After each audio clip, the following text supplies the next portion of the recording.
Why talk about human rights and democracy? What human rights? What democracy? What world order? When you have is complete destruction of houses and people in Gaza and Palestine.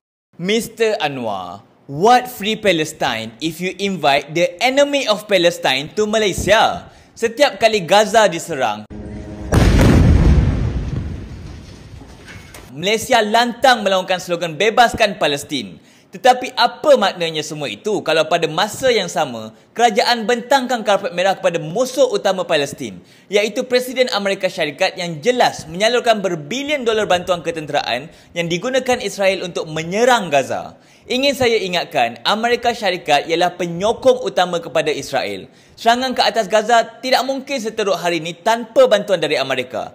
Jadi persoalannya jelas. Jika kerajaan benar-benar serius mahu melihat Palestin bebas, buktikan keberanian itu dengan tidak menjemput Trump ke Malaysia. Kalau tidak, jelas laungan solidariti Palestin hanya jadi komestik politik indah di atas pentas, tetapi kosong dalam tindakan. Kalau bercakap, semua orang pun boleh bercakap, saya pun boleh bercakap. Tetapi jelas tak ada apa-apa perubahan pun.